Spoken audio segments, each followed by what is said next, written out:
Toute l'actualité pour ce 3 février 2026. Messieurs, dames, bonjour et bienvenue. À la une, de violents combats ont opposé les Wazalendo aux combattants de l'F-123 ce mardi à Bukumbiroa, dans le Walikale et dans le haut plateau de Minembwe, malgré la trêve de Doha. La police nationale congolaise reprend les services à Uvira et tient une parade après des tracasseries signalées depuis les retraits de la F-123 dans cette ville de l'Est de la République démocratique du Congo.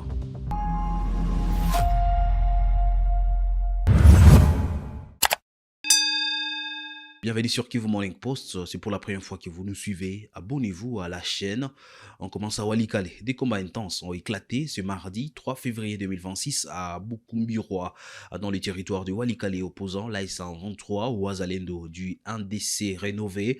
Malgré la trêve signée la veille à Doha, la population reste terrifiée. Les affrontements se poursuivent dans l'est de la RDC, notamment à Minembwe et dans la plaine de la Ruzizi. Jospin Hongui pour plus de détails.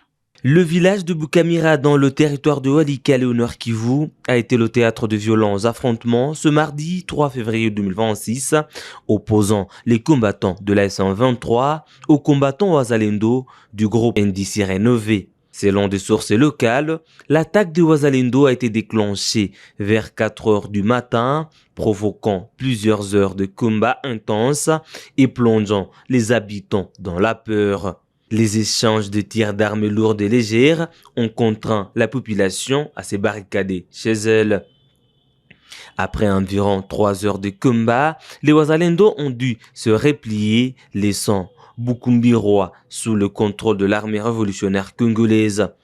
Si le bilan humain reste pour l'instant inconnu, les activités socio-économiques reprennent timidement dans la localité.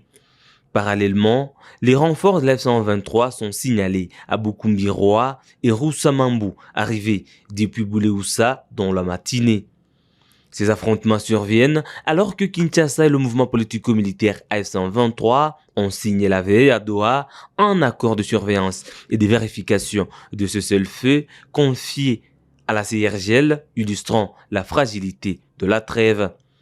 Dans la région de Minembwe au sud Kivu, des combats similaires opposent les forces pro-gouvernementales, FARDC et unités burundaises, aux combattants Twirwaneho alliés à l'F-123, notamment à Kivumu et Kawila. L'armée tente également de repousser les positions de l'F-123 dans la plaine de la Ruzizi, en territoire d'Uvira, vers Kamanyola, à la frontière rwandaise. La situation sécuritaire reste extrêmement volatile dans l'est de la République démocratique du Congo, malgré les avancées diplomatiques et les efforts de désescalade. Mardi matin, la police nationale congolaise est revenue dans la ville d'Uvira, chef-lieu provisoire du sud Kivu, vers 8h30. Les policiers et leurs commandants ont tenu une parade pour marquer la reprise du travail après plusieurs cas de tracasseries attribués aux Wazalendo depuis le retrait de l'F-123 de cette ville.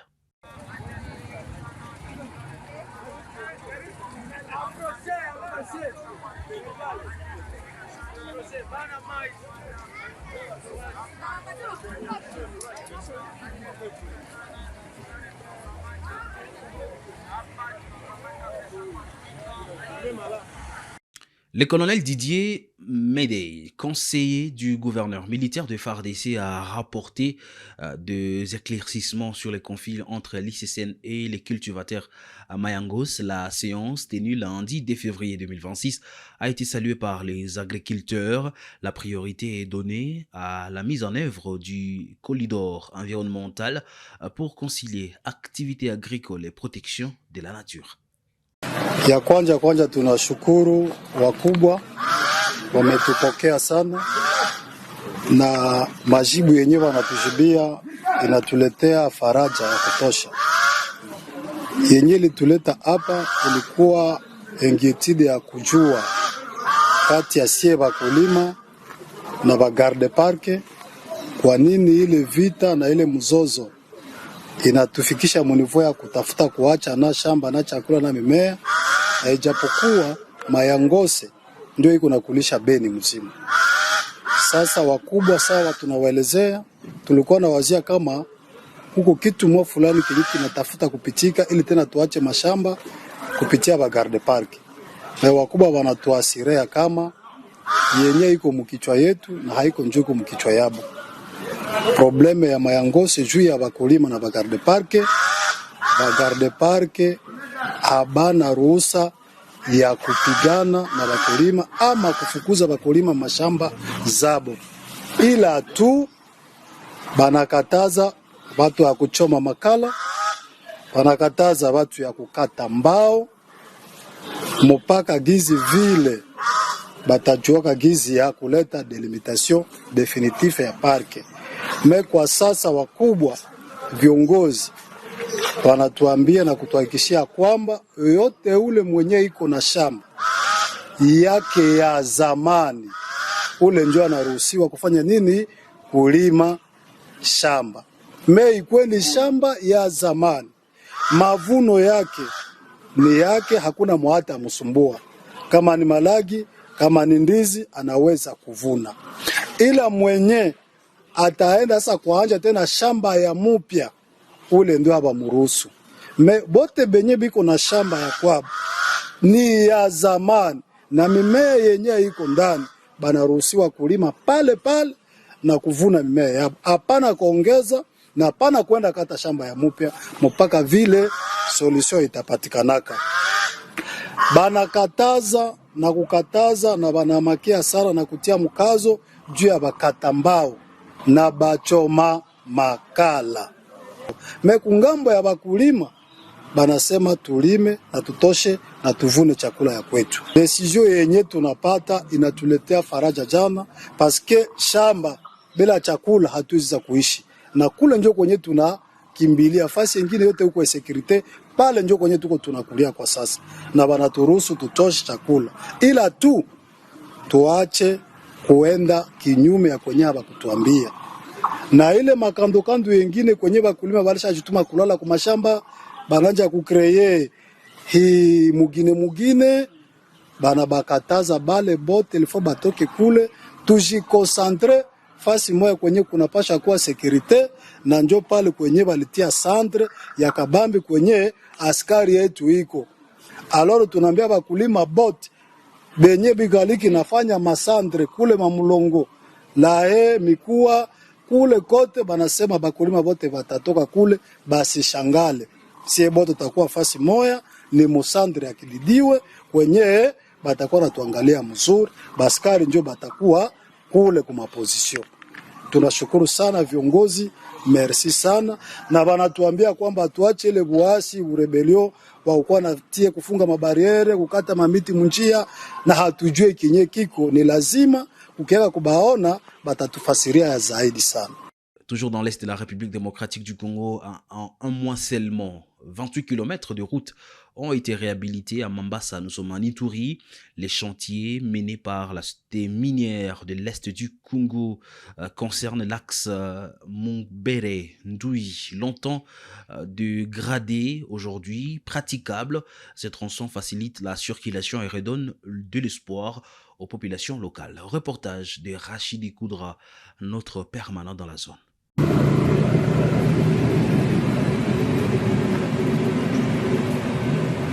En territoire de Mambasa, dans la province de l'Ituri, les travaux de réhabilitation de la route Mumbere-Ndouyi évoluent en pas de géant. En seulement un mois, 28 km de routes ont été réhabilités par la société minière de l'Est du Congo, SMEC, un axe stratégique relié l'Ituri au Haut-Touélé, aujourd'hui salié par les usagers. Minatoka Mambasa moshe, minaenda hapa Ndouyi. Ya balabala mina itika kabisa, biko natengeneza mzuri. Zamani ilikuwa nakuwa matata. Kwa matata kwa nafika Ndouyi difficilement. Leo kabisa facile que SMEC société n'a pas kazi mzuri sana. Longtemps enclavée, cette route se désenclave progressivement. Les travaux réalisés par la société SMEC ont permis de réduire considérablement le temps de parcours entre Mambasa, Mumbere et Ndouyi, une avancée largement appréciée par les populations locales qui salient la qualité et la rapidité de l'exécution. Patia courage mingi. Mambo njia ilikuwa mbele kidogo, sasa wanapanula kabisa, inakuwa kabisa bie sana. Atuka courage kabisa na hii societe. Baendelee kutumia kwa njia yote njo vile. Mambo njia leo wakula tena bashimu ya mingi, mais leo kabisa inakuwa kama bien. La direction de la société exécutante n'a pas manqué de reconnaître l'appui des autorités provinciales. Merci d'abord pour notre gouverneur de la province et ce que notre DG Chichombo Mali. Il nous a confié qu'on puisse travailler. Voilà, aujourd'hui, vous voyez, il y a la route.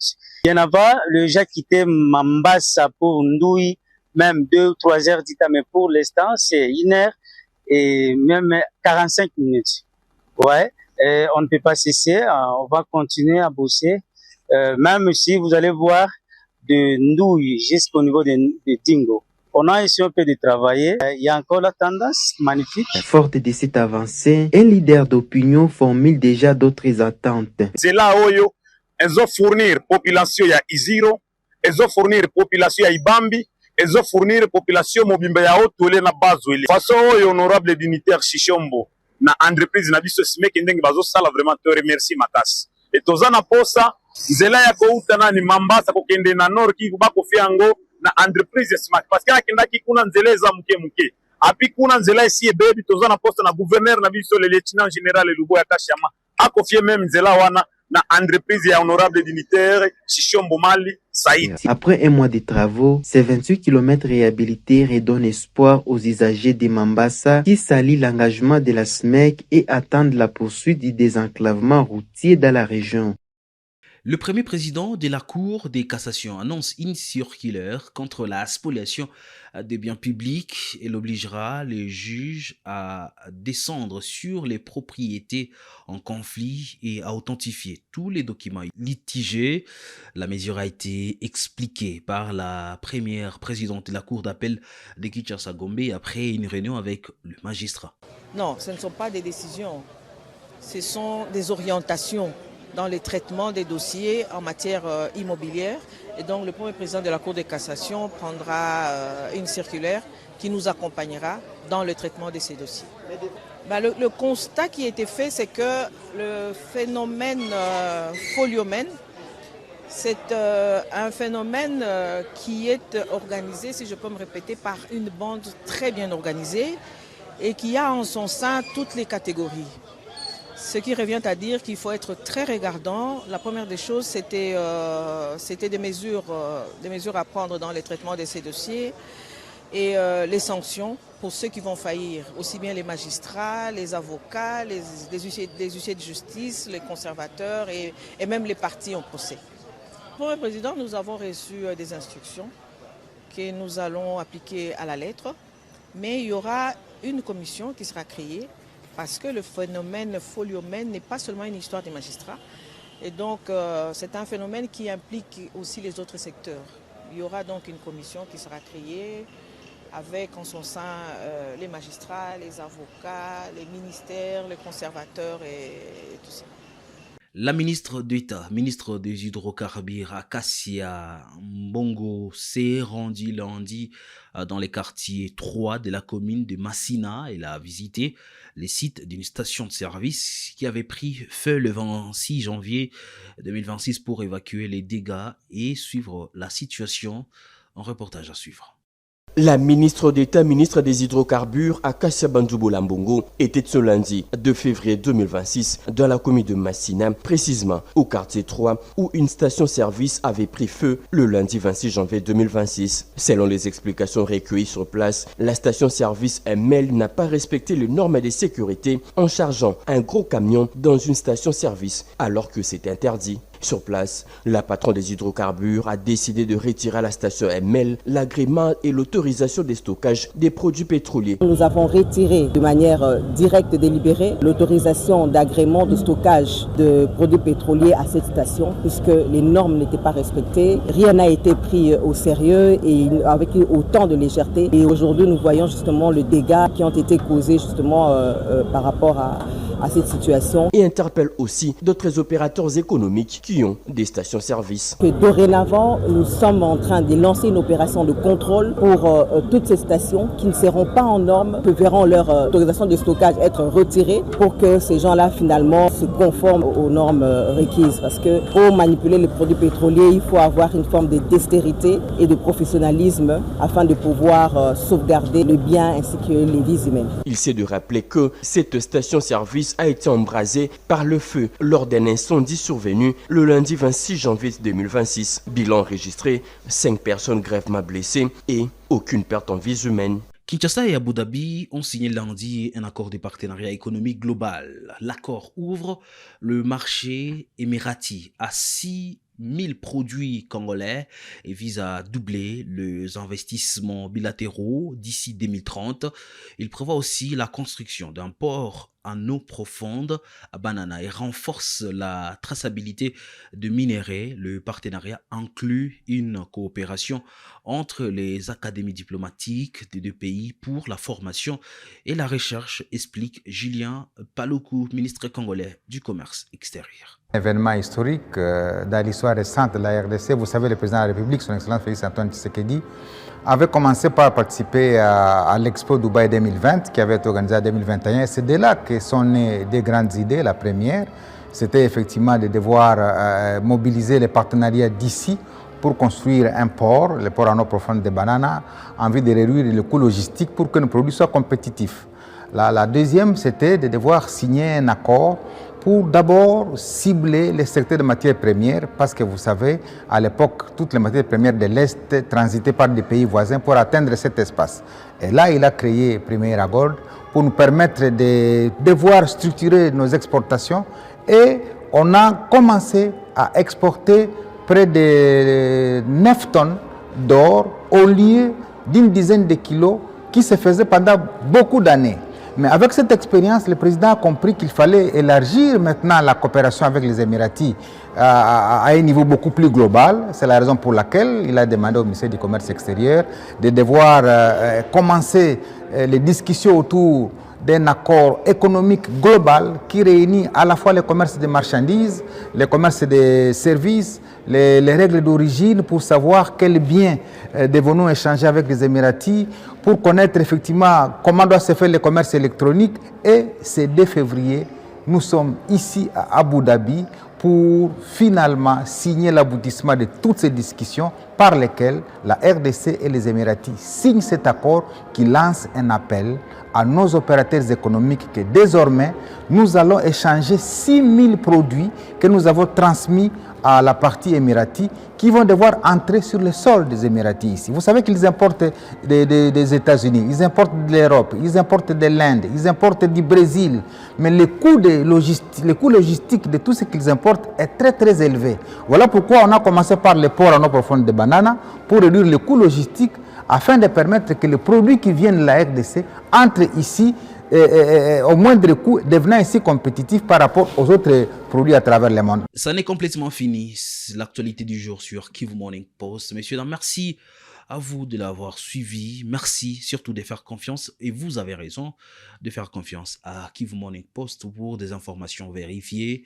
On se retrouve d'ici là pour d'autres nouvelles. Portez-vous bien.